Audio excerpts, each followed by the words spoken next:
Hello everyone. So today I'm going to teach you concrete mix design, which is very much important for your academic career also. And after the completion of your degree, it is very much important. You can work as a quality control engineer. You should have the knowledge about concrete mix design. So this is very much important question. Every time it is asked in university question paper. Of course, 10 to 12 marks. So just get it. I'm telling you here in my recent video. So okay, go get it, watch and get the knowledge about concrete mix design. So here I'm starting the procedure for concrete mix design. सो सबसे पहले design करते हुए हमें पता होना चाहिए कि हमें एक डिज़ाइन किस ग्रेड का करना है। ओके, यहाँ पे मैं जो क्वेश्चन समझा रही हूँ वो M20 M40 ग्रेड का कॉन्क्रीट में डिज़ाइन है।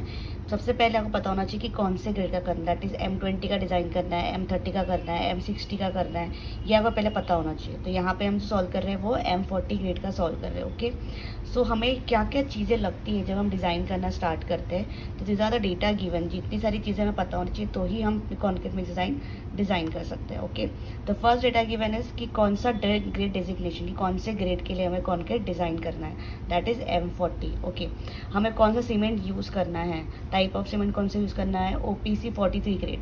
43 ग्रेड बोला तो उसका सीमेंट का जो स्ट्रेंथ है 28 डेज में 43 आता है, 43 न्यूटन पर mm²। 40 अगर OPC 53 रहा तो 53 ग्रेड ऑफ सीमेंट है कि इसका सीमेंट का स्ट्रेंथ ज़्यादा है। ओके, तो इसका मीनिंग ये होता है। उसके बाद है मैक्सिमम साइज़ ऑफ एग्रीगेट, मतलब खड़ी कितने साइज़ की हमें लेनी है। ओके, सो यहाँ पे बोला है 20 mm का एग्रीगेट लेना है। अगर 40 mm लेना तो यहाँ पे 40 होता है, 10 mm बोला तो 10 mm होता है। लेकिन मोस्टली हमारा जितना भी स्लैब है, कॉलम है, बीम है, वो सब M20 पे ही कास्ट करते हैं। जो खड़ी का साइज़ होता है वो मैक्सिमम 20 mm का ही होता है। उसके बाद नीचे 10 mm का होता है, फिर सैंड हम यूज़ करते हैं। उसके बाद बोला है कि मिनिमम सीमेंट कंटेन हमें कितना लेना है, 320 सीमेंट कंटेन होना चाहिए। इससे कम सीमेंट पे हमें डिज़ाइन करना नहीं है फॉर M40 ग्रेड। ये जो सीमेंट कंटेन दिया होता है ना, ये IS कोड में दिया होता है, IS कोड 456। हमें 2 IS कोड इसमें यूज़ करने होते हैं, एक IS 456 एंड IS 10262। इसको मराठी में 10-262 बोलते हैं। मैंने साइट पे काम किया तो मोस्टली 10-262 व सगळं काम होतं। ठीक है, सो मिनिमम सीमेंट कंटेन कितना लेने बोला है, उन्होंने बोला है 320। हमें आपको एग्जाम में भी हमेशा दिया रहेगा क्वेश्चन पेपर में, क्वेश्चन में कि आपको सीमेंट कंटेन मिनिमम कितना लेना है और मैक्सिमम कितना लेना है, उसके बीच का ही आपको सीमेंट आपको यूज़ करना होता है। तो दिस इज़ 320, इससे नीचे आपको सीमेंट लेना नहीं है। देन उन्होंने बोला है वाटर सीमेंट रेशो कितना लेना है, 0.45 मैक्सिमम लेना है। इसके ऊपर आपको वाटर सीमेंट लेके जाना नहीं है। वाटर सीमेंट रेशो मैक्सिमम दिया हुआ है, इसके नीचे ही आपको डिज़ाइन लेना है। कोई भी चीज़ हमें मैक्सिमम दी रहती है तो उसका हमें मैक्सिमम आगे जाना नहीं है, उसके नीचे ही आपको डिज़ाइन करना है। तो वाटर सीमेंट रेशो मैक्सिमम 0.45 बोला है, आपको उसके नीचे का लेना होगा। वर्केबिलिटी मतलब उन्होंने बोला है स्लम, हमको 100 mm का स्लम चाहिए। ठीक है, जो आप कॉन्क्रीट बनाने वाले हो उसको आप कितना पतला होना चाहिए, वो 100 mm का स्लम पाना चाहिए। मतलब पतला कॉन्क्रीट बनाना है आपको जो इजीली पम्प कर सके। एक्सपोजर कंडीशन क्या बोला है, सीवियर। एक्सपोजर कंडीशन का मीनिंग क्या होता है कि आप जहाँ भी कॉन्क्रीट डिज़ाइन कर रहे हो वहाँ का क्लाइमेट कैसा है। अगर आप राजस्थान में कर रहे हो तो आपको एक्सपोजर कंडीशन आपकी सीवियर आएगी। अगर आपका शिमला में कर रहे हो तो भी आपकी एक्सपोजर कंडीशन सीवियर आएगी, क्योंकि वहाँ पे एक्सट्रीम ठंडी होती है। तो जैसे आपने कॉन्क्रीट बनाया वो तुरंत स्टार्ट होएगा सेट होने के लिए, क्योंकि अब वहाँ बहुत ठंडी होती है शिमला मनाली में। और वैसे ही अगर आपका राजस्थान में आप कर रहे हो तो राजस्थान में क्या होगा कि बहुत गर्मी होती है, बहुत गर्मी होती है। तो जैसे ही आपने कॉन्क्रीट बना लिया इतनी हीट रहेगी कि वो इमीडिएट सेट होना शुरू हो जाएगा। और शिमला मनाली में क्या होगा, इतनी ठंडी होती है कि उसको सेट होने को बहुत टाइम लगेगा। अगर आधा घंटे में कोई कॉन्क्रीट सेट हो रहा है तो शिमला मनाली में सेट होने के लिए 1 घंटा लगेगा, क्योंकि वहाँ इतनी ठंडी है तो जल्दी से वो सेट नहीं होता है। So these are comes under your severe condition कि आप कौन से एरिया में डिज़ाइन कर रहे हो। तो दिस इज़ सीवियर कंडीशन लिया हुआ है। ऑब्वियसली महाराष्ट्र में भी जब हम समर सीजन में डिज़ाइन करते हैं तो आपका मोस्टली क्लाइमेट 40 अबव ही रहता है। उस टाइम पे भी महाराष्ट्र को भी आप सीवियर कंडीशन लेके डिज़ाइन करते हो। Then method of concrete pumping क्या बोला उन्होंने, प्लेसिंग कैसे करने वाले कॉन्क्रीट का, पंपिंग के थ्रू। तो अगर आपका कॉन्क्रीट पंप होने वाला है मतलब आपका कॉन्क्रीट पतला होना चाहिए क्योंकि वो ईजिली पंप हो सके। अगर आपका कॉन्क्रीट बहुत ही गाढ़ा टाइप का होगा तो वो ईजिली पंप नहीं होएगा। सो पंप नहीं होएगा मतलब आपको प्रॉब्लम जाएगी। इसलिए आपको जो कॉन्क्रीट डिज़ाइन करना है वो आपको पतला डिज़ाइन करना है। पतला करना है मतलब पानी ज़्यादा डालना है, पानी ज़्यादा डालना है मतलब स्ट्रेंथ कम हो जाएगी, इसलिए आपको एडमिक्सचर यूज़ करना पड़ेगा। एडमिक्सचर का काम क्या होता है, पानी का कम करना और कॉन्क्रीट को पतला भी रखना पर पानी का भी क्वांटिटी कम करना, ठीक है। That is comes under your functions of admixture. Degree of supervision क्या बोला है, गुड, कि वहाँ पे जो सुपरविजन करने वाला बंदा है या अच्छी मशीनरीज है, कॉन्क्रीट जो डिज़ाइन बनने वाला है वो मशीन में डिज़ाइन होने वाला है, इंजीनियर के सुपरविजन पे होने वाला है, तो दैट इज़ गुड कंडीशन है। टाइप ऑफ एग्रीगेट कौन सा यूज़ होने वाला है, क्रस एंगुलर एग्रीगेट, ठीक है। मैक्सिमम सीमेंट कंटेंट दिया है उन्होंने 450 की, इससे ज़्यादा सीमेंट कंटेंट आपको डालना नहीं है। मतलब ऐसा होता है ना कि ज़्यादा सीमेंट, ज़्यादा स्ट्रेंथ लाना है तो ज़्यादा सीमेंट डाल दो, ऐसा भी नहीं कर सकते हम लोग। आपको मैक्सिमम सीमेंट कंटेंट और मिनिमम सीमेंट कंटेंट हमेशा दिया रहता है कि इसके बीच में आपको खेलना है, कि आपको इससे ज़्यादा भी डालना नहीं है, इससे कम भी डालना नहीं है, ओके। और बोला एडमिक्सचर कौन सा यूज़ कर रहे हैं, एडमिक्सचर लोग सुपर प्लास्टाइजर यूज़ कर रहे हैं। एडमिक्सचर के टाइप होते हैं, एडमिक्सचर होता है, रिटार्डर होता है, सुपर प्लास्टिसाइजर होता है, प्लास्टिसाइजर होता है। सुपर प्लास्टिसाइजर जो होते हैं ना वो बहुत ही कॉस्टली प्लास्टिसाइजर होता है, जो कि ना थोड़ा सा भी डालो तो भी आपका कॉन्क्रीट पतला हो जाता है और स्ट्रेंथ भी ज़्यादा आती है। तो इससे क्या होता है, कम से कम 25 to 50% ऑफ वाटर आप कम कर सकते हो, रिडक्शन कर सकते हो। अगर 100 लीटर पानी लग रहा होगा ना, तो अगर आप प्लास्टिसाइजर डालोगे तो आपको 60 लीटर में ही काम हो जाएगा आपका। तो ये काम होता है सुपर प्लास्टिसाइजर का, ठीक है। अभी स्पेसिफिक ग्रेविटी ऑफ सीमेंट क्या होता है, ये हमेशा याद रखना, 3.15 स्पेसिफिक ग्रेविटी ऑफ सीमेंट होता है। कोर्स एग्रीगेट का स्पेसिफिक ग्रेविटी कितना दिया है यहाँ पे, 2.74। एक्चुअली मोस्टली 2.8 2.9 अराउंड रहता है। महाराष्ट्र में जो भी एग्रीगेट होता है उसका स्पेसिफिक ग्रेविटी 2.8 2.9 अराउंड जाता ही है। तो यहाँ पे जो दिया है वही आपको यूज़ करना। हमेशा क्वेश्चन पेपर में आपको स्पेसिफिक ग्रेविटी दी ही जाएगी, जो भी एग्रीगेट आप यूज़ कर रहे हो उसकी स्पेसिफिक ग्रेविटी आपको दी ही रहेगी। तो कोर्स एग्रीगेट बोला तो खड़ी का स्पेसिफिक ग्रेविटी 2.8 दिया है। फाइन एग्रीगेट बोला तो सैंड का स्पेसिफिक ग्रेविटी दी है 2.74। और जोन दिया है, जोन ऑफ एग्रीगेट, ये भी आपको क्वेश्चन पेपर में दिया रहेगा। जोन ऑफ एग्रीगेट होता है 1 2 3 4। जितना ज़्यादा जोन आपका बढ़ेगा, जैसे ये जोन 1 है मतलब आपका स्पेस जो सैंड है वो पतली है, बारीक सैंड है। जोन 2 पे जाओगे तो आपकी सैंड मोटी हो रही है। जोन 3 पे जा रहे हो तो आपकी सैंड में थोड़े पत्थर है। जोन 4 पे जा रहे हो तो आपकी सैंड क्या है, थोड़ी पथरीली सैंड है, मतलब उस पर स्मॉल पत्थर ज़्यादा कम है और बड़े बड़े पत्थर ज़्यादा है। सो ऐसे ये जोन 1 जोन 2 जोन 3 इसका टेबल है 10:6 में। अब मैं आपको टेबल दिखा दूंगी लास्ट में भी वीडियो के, वो टेबल के अकॉर्डिंग ही आपको वैल्यूज लेनी है। यहाँ पे जोन 1 लिया है तो जोन 1 के हिसाब से वाटर सीमेंट रेशियो हमेशा 0.6 लेना पड़ता है, ठीक है। लेकिन जोन वाटर सीमेंट रेशियो नहीं, आपका जो एग्रीगेट और सीमेंट एग्रीगेट और सैंड का रेशियो होता है वो 0.6 लेना पड़ता है। मतलब 60% आप खड़ी डालोगे और 0.40% आप सैंड डालोगे, ठीक है। जोन 1 अगर आपका रहता है तो नहीं। अभी मेन चालू होने वाला है। अब मेन क्या होता है, आपको निकालना है स्ट्रेंथ। अब यहाँ से आपका प्रोसेस चालू हो रहा है। सबसे पहली स्टेप, ये जो मिक्स डिज़ाइन है ना 5-6 स्टेप में ख़त्म हो जाता है। अभी मैंने आपको एक्सप्लेन कर रही हूँ इसलिए मुझे थोड़ा टाइम लग रहा है, क्योंकि सब चीज़ बताना पड़ रहा है मुझे कि कौन सी वैल्यू क्यों ली हुई है। अगर आप जब एक बार समझ जाओगे तो ये न्यूमेरिकल 5 मिनट में ख़त्म हो जाता है। बहुत ही ईजी न्यूमेरिकल है, बहुत ही ईजी डिज़ाइन होता है। पहला स्टेप है, स्टेप क्या है, टारगेट मीन स्ट्रेंथ, कि आपको कितना स्ट्रेंथ का डिज़ाइन करना है। कितना डिज़ाइन करना है, M40 का डिज़ाइन करना है। सो F C K dash is what, target, कितना टारगेट का डिज़ाइन करना है। देन एफ सी के कितना डिज़ाइन करना है, M40 का डिज़ाइन करना है। 1.65 ये फॉर्मूला है। S stand for standard deviation. Standard deviation का मीनिंग क्या होता है कि आपने जो आप जो डिज़ाइन कर रहे हो लैब में डिज़ाइन कर रहे हो, लेकिन जब आप साइट पे जाओगे, साइट पे कंडीशन अलग हो जाती है। वहाँ पे धूप होता है, वहाँ पे पानी मिक्स करने वाला बराबर बंदा मिक्स नहीं कर रहा है, अनपढ़ होता है, वो उसको 6 लीटर डालने बोलो तो 60 लीटर डालता है। So these are comes under your standard deviation, कि आप जो डिज़ाइन कर रहे हो ना उसका स्टैंडर्ड डेविएशन का एक टेबल होता है IS 10-62 में। उसमें दिया रहता है कि आपको कितनी वैल्यूज़ लेनी है। अगर आपकी साइट पे गुड कंट्रोल है, अच्छे इंजीनियर्स है और जो लेबर्स है वो पढ़े लिखे हैं, तो आपका ये वैल्यू जो है स्टैंडर्ड डेविएशन का वो 3 लेंगे आप। लेकिन अगर आपको पता है कि बराबर नहीं है, आपका साइट कंडीशन बराबर नहीं है, आपके लोग जो काम कर रहे हैं वो परफेक्ट नहीं है, एक्सपीरियंस नहीं है, इलिटरेट है, तो उस टाइम पे आप ये वैल्यू लेंगे 5। ओके, यहाँ पे मैंने 5 वैल्यू ली है और आपको भी हमेशा 5 ही लेना है। आप एज अ स्टूडेंट हो तो भी आपको 5 ही लेना है यहाँ पे, because you don't have experience about it. So always design for the maximum strength. जितना मैक्सिमम डिज़ाइन करोगे उतना ज़्यादा आपको ज़्यादा मार्क्स मिलेंगे, ठीक है। So moving on to the procedure. So from table number 1 standard deviation हमने 5 लिया है, जो मैंने एक्सप्लेन किया अभी आपको 5 हमको लेना है आपको, ठीक है। सो F C K dash is equals to F C K क्या, हम M40 का डिज़ाइन कर रहे हैं इसलिए M40 प्लस 1.65 इंटू एस का वैल्यू क्या लिया हमने 5 लिया है। ये सब सॉल्व करके आपको आंसर आ रहा है 48.25। तो हम डिज़ाइन कितने के लिए कर रहे हैं, 48 के लिए डिज़ाइन कर रहे हैं। M40 का डिज़ाइन है, लेकिन आप डिज़ाइन कर रहे हो ऑलमोस्ट 15 न्यूटन पर एम स्क्वायर के लिए। और जब लैब में 50 के लिए डिज़ाइन करोगे तब जाके आपको साइड पे M40 का स्ट्रेंथ मिलता है। इसीलिए हमें जब भी डिज़ाइन करना होता है वो हायर साइड डिज़ाइन करना होता है, ठीक है। सो M40 का डिज़ाइन है, लेकिन आप डिज़ाइन किसके लिए कर रहे हो, 48, ऑलमोस्ट नियर बाय 49 MP के लिए आप डिज़ाइन कर रहे हो। तो ये पहला स्टेप आपका हो गया कि टारगेट मेन स्ट्रेंथ आपने निकाल लिया। स्टेप 2, अभी इतने 48 के डिज़ाइन के लिए वाटर सीमेंट रेशो क्या लेना है, ये आपका स्टेप 2 है। Selection of water cement ratio. Water cement ratio कितना बोला था आपको डेटा गिवन में कि 0.45, इससे ज़्यादा आपको लेना नहीं है।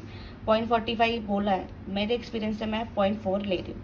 आप 0.42 ले सकते हो, 0.45 भी ले सकते हो, 0.44 भी ले सकते हो, अप टू योर। उन्होंने मैक्सिमम लिमिट दी हुई है, आपको आपकी लिमिट लेनी है।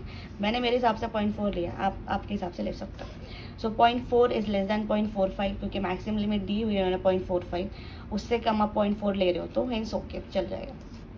नेक्स्ट स्टेप 3 क्या है, selection of water content. Water content क्या होता है कि आपको कितना पानी लगने वाला है इतना कंक्रीट बनाने के लिए।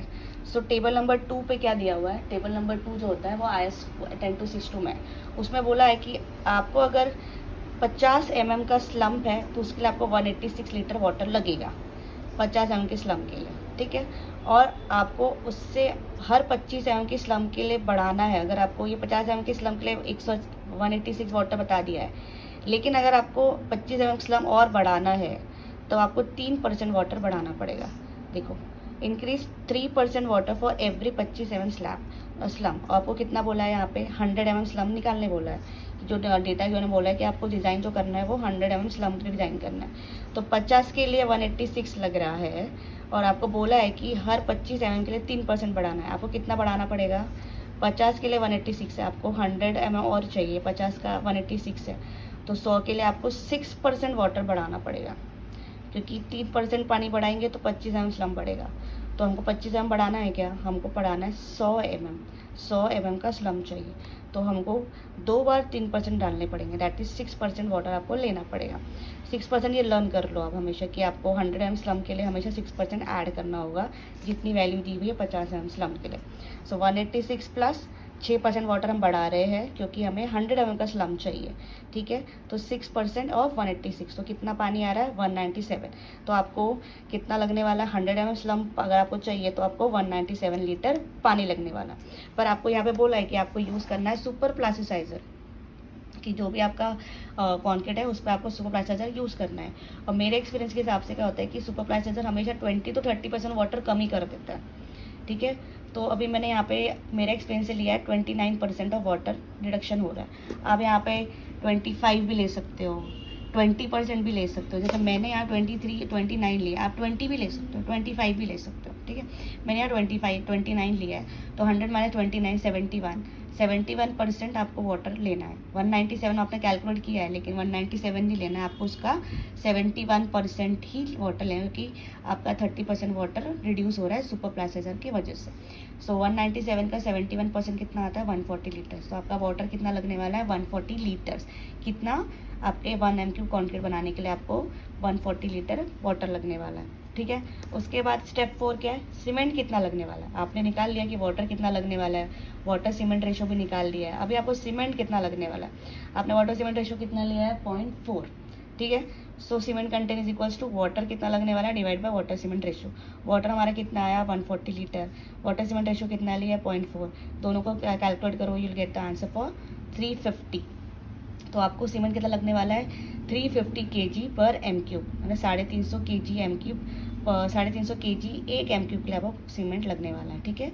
As per table number 5 IS 456 आपका मिनिमम सीमेंट कंटेंट 320 बोला है, और मैक्सिमम बोला है सीवियर के लिए 350। तो आपका 320 मिनिमम बोला हुआ है, जो कि आपको दिया हुआ है डेटा गिवन में कि आपको 320 से कम सीमेंट लेना नहीं है और 450 से ज़्यादा सीमेंट लेना नहीं है, और आपका कैलकुलेट कर रहे हो 350, मतलब आप मिनिमम से कम नहीं जा रहे हो। तो हेंस ओके कि मिनिमम 320 बोला है और आपका कैलकुलेशन में 350 आ रहा है, मतलब ओके कि आपका आप मैक्सिमम लिमिट भी क्रॉस नहीं कर रहे हो और मिनिमम लिमिट भी क्रॉस नहीं कर रहे हो, आप इन बिटवीन हो। तो ये 350 सीमेंट हो ओके। ना आपने सीमेंट कैलकुलेट कर लिया, वाटर कैलकुलेट कर लिया, एडमिक्सचर कैलकुलेट कर लिया। अब आपको क्या निकालना है, कैलकुलेट करना है कि खड़ी कितनी लगनी है और सैंड कितना लगने वाला है। हमेशा क्या होता है जब भी पंपिंग रहता है ना, तो आपको जो कॉन्क्रीट होता है उसमें ना खड़ी कम डालने का, क्योंकि ज़्यादा खड़ी डालेंगे ना तो कॉन्क्रीट पंप नहीं होता है, वो खड़ी फंस जाती है मोटर में, पाइप में। तो हमेशा डिज़ाइन करते वक्त पंपिंग रहा तो खड़ी थोड़ी मतलब ज़्यादा लेनी है और सैंड थोड़ा कम लेना है, क्योंकि एकदम भी खड़ी कम लेंगे तो स्ट्रेंथ कम आती है। तो मैंने क्या लिया है, 60% खड़ी और 40% सैंड लिया है। ठीक है, आपके हिसाब से 50-50% भी ले सकते हो कि 50% मैं खड़ी डालूंगा, 50% मैं सैंड डालूंगा। आप 50% खड़ी और 50% सैंड भी ले सकते हो। मैंने यहाँ 60-40 लिया हुआ है। ठीक है, 60% ऑफ खड़ी, 40% एग्रीगेट। अभी मेन चीज़ मिक्स कैलकुलेशन आपको निकालना है। कितने लिए निकालना है, 1 m³ कॉन्क्रीट डिज़ाइन कर रहे हैं तो आपने सीमेंट का क्या हुआ, सीमेंट का फॉर्मूला क्या है, mass of cement into divide by specific gravity of cement into 1000, क्योंकि 1 m³ डिज़ाइन कर रहे हैं इसीलिए। नाउ कितना सीमेंट निकाला था हमने, 350 kg हमको लग रहा है। 350 divide by specific gravity of cement into 1/100, तो कितना आ रहा है देखो, 350 डिवाइड बाय 315 इंटू दिस, तो आपका सीमेंट कितना लगने वाला, 1 m³ में से 0.1 m³ आपका सीमेंट जा रहा है। ठीक है, उसके बाद वाटर कितना निकाला हमने, 140 डिवाइड बाय 1000 कितना आ रहा है हमारा, 0.14। तो 0.14 क्या है आपका वाटर, 1 m³ में से 0.11 आपका सीमेंट है, 1 क्यूब में से 0.14 आपका वाटर है। उसके बाद सुपर प्लास्टिसाइजर जो होता है ना, वो सीमेंट कंटेंट के हिसाब से डालना पड़ता है। तो मैं डाल रही हूँ 2%, आप 1% डाल सकते हो, 1.5 डाल सकते हो। 3% के ऊपर आप सुपर प्लास्टिसाइजर कभी यूज़ नहीं करते, ये हमेशा 3% के नीचे ही लेना पड़ता है एज पर IS के निर्देश के हिसाब से। सो मैंने यहाँ पे 2% लिया, 2% ऑफ 350, मैंने 350 मेरा सीमेंट कंटेन है, तो 2% ऑफ 350 कितना है, 7 किलो मुझे एडमिक्सचर लगने वाला। तो 7 divide by specific gravity of admixture कितना है, 1.145, ये आपको दिया रहता है हमेशा स्पेसिफिक ग्रेविटी ऑफ एडमिक्सचर। तो 7 divide by specific gravity of admixture into 100, ये हमेशा आपको 1 डिवाइड 1000 करना ही है। ठीक है, तो कितना आ रहा है, 0.006 m³ आपका 1 m³ कॉन्क्रीट में 0.006 आपका एडमिक्सचर रहने वाला है। अब आपके पास आपने सारा 1 m³ के लिए सीमेंट कितना जा रहा है, ये 1 m³ के लिए वाटर कितना जा रहा है, ये 1 m³ के लिए सुपर प्लास्टिसाइजर कितना जा रहा है, ये। अभी आपको क्या निकालना है, खड़ी कितनी जा रही है, सैंड कितना जा रहा है।